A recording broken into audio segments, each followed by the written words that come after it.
Bonjour et bienvenue à tous nos téléspectateurs et internautes à ce 15 minutes de grâce et de vérité. Aujourd'hui, un chant de louange, un cantique de louange. Grand est notre Dieu, grand est notre roi. Il est le Tout-Puissant. Donc allons ensemble nous réjouir dans le Seigneur. Grand est notre Dieu, grand est notre roi, grand est le Seigneur. Il est le Tout-Puissant, gloire à notre Dieu, gloire à notre roi, gloire au Seigneur. Il est le Tout-Puissant, son nom est élevé, plus élevé que tous les noms. Il est le Tout-Puissant, par lui tout a été créé. Son nom est élevé, plus élevé que tous les noms. Il est le Tout-Puissant, par lui tout a été créé. Grand est le Seigneur, grand est notre roi, grand est notre Dieu. Il est le Tout-Puissant, il est le Tout-Puissant, il est le Tout-Puissant.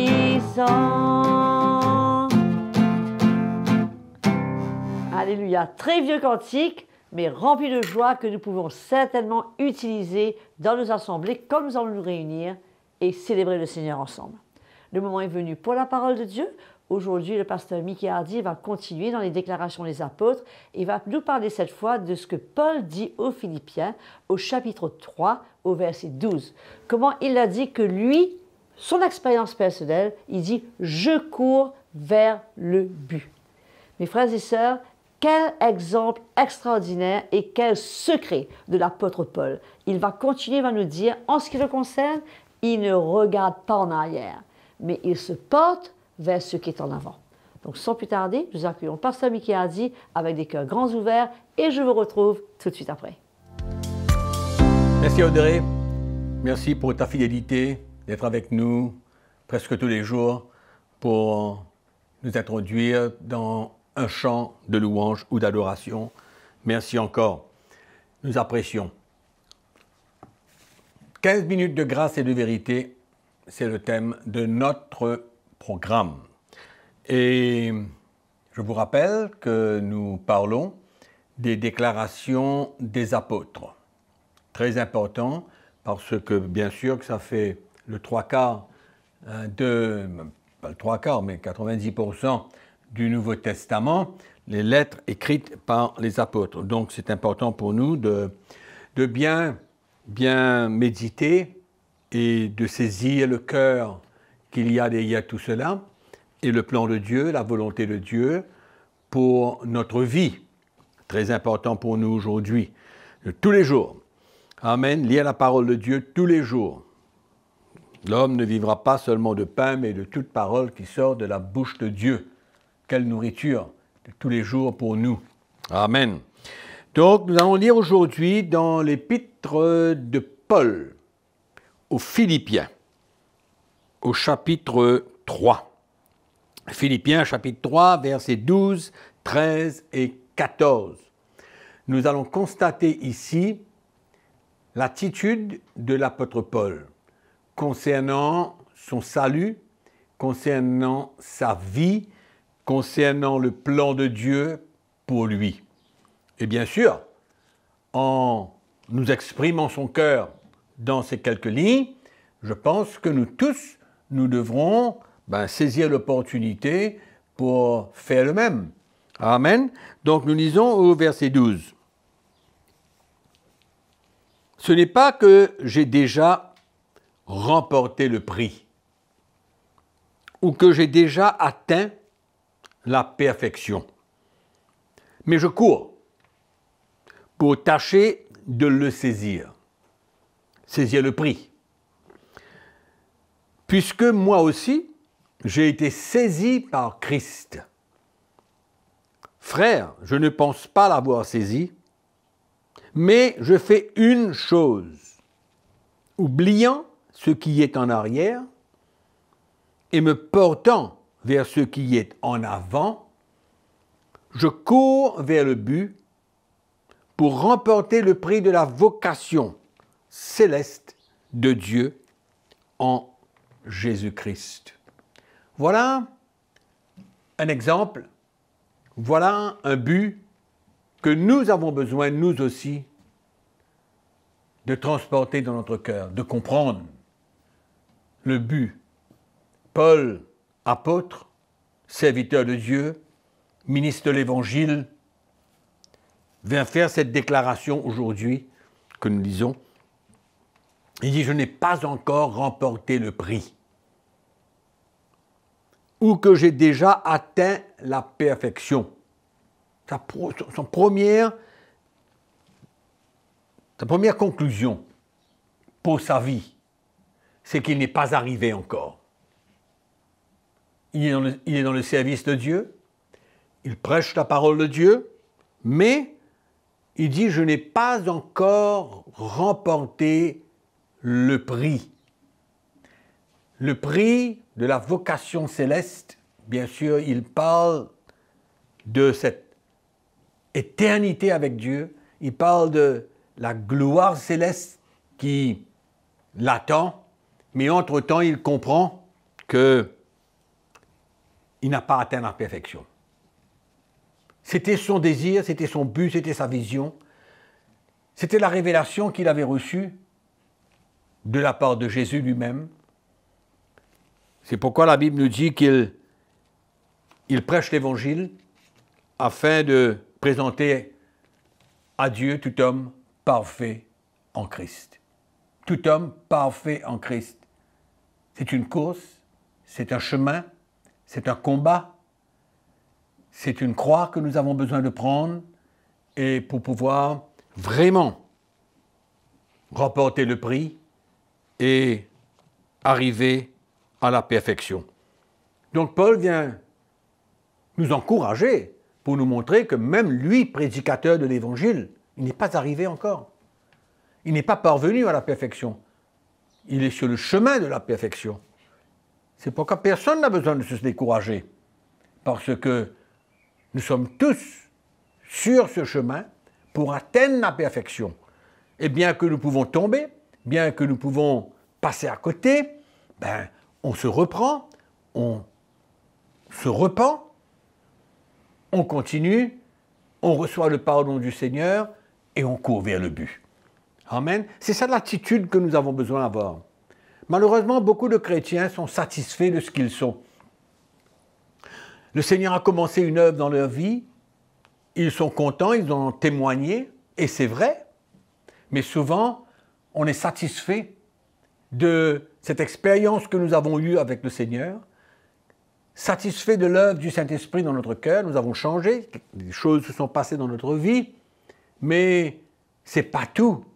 On ne peut pas s'endormir sur cette expérience du passé. Paul le dit clairement, il vient dire « Je cours pour tâcher de le saisir, puisque j'ai été saisi par Christ. Frère, je ne pense pas l'avoir saisi, mais je fais une chose, oubliant ce qui est en arrière. Oubliant ce qui est en arrière. Le Seigneur a fait de grandes choses, le Seigneur m'a changé, j'ai grandi, mais je ne veux pas baser ma vie future sur cette expérience et être satisfait et déposer ma croix et de croire que c'est bien, le Seigneur est satisfait de ma vie.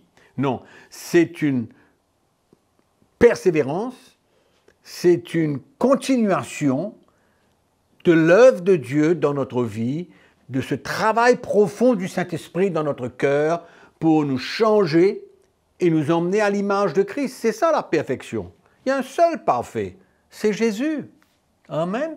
Et Paul dit, je ne suis pas encore parfait, mais je cours vers ce but. Amen.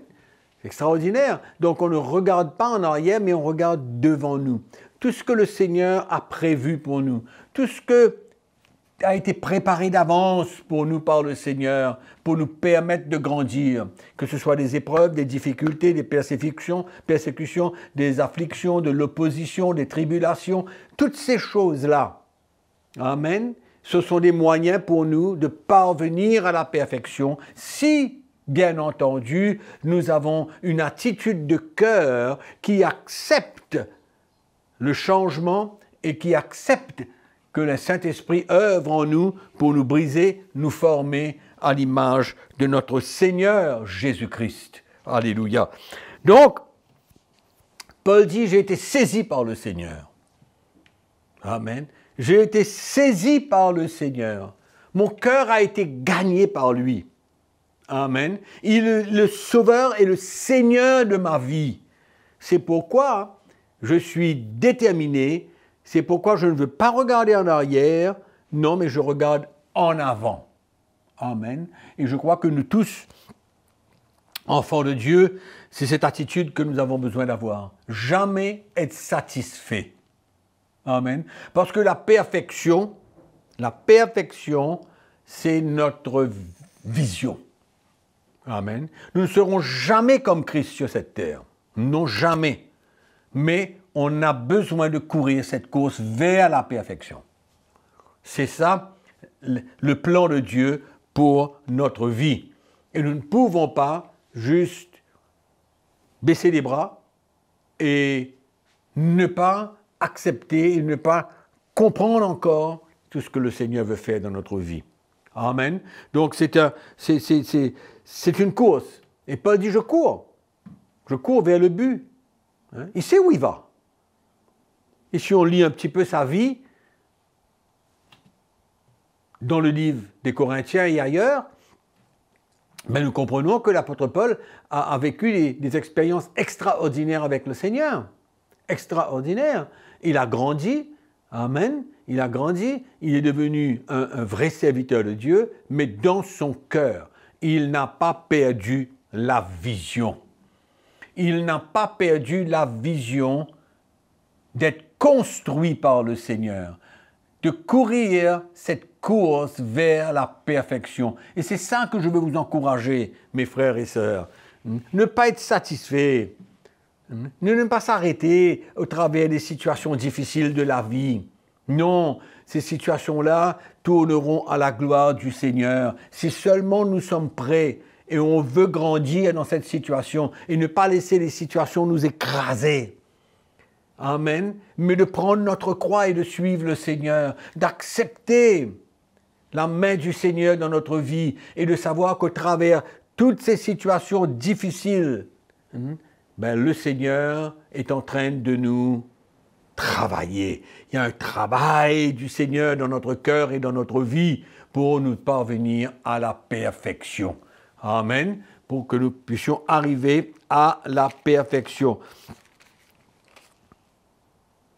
Regardez un dernier petit verset que je vais lire avant de terminer. C'est dans le livre de Jacques, au premier chapitre, au verset 4. Il dit, mais il faut que la patience accomplisse parfaitement son œuvre, afin que vous soyez parfaits et accomplis sans faillir en rien.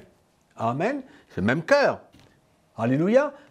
Paul, Jacques, si vous lisez les épîtres de Pierre, vous allez voir la même chose. Donc, je veux vous encourager. Ne lâchez pas. Continuez. Combattez le bon combat, le combat de la foi. Amen. Et voyez ce que Dieu veut faire dans votre vie. Aucun de nous n'est arrivé. Nous ne sommes pas arrivés encore, mais nous sommes sur le chemin de la perfection. Acceptons l'œuvre de Dieu et nous serons heureux de pouvoir servir le Seigneur avec efficacité et de pouvoir remporter des victoires. Amen.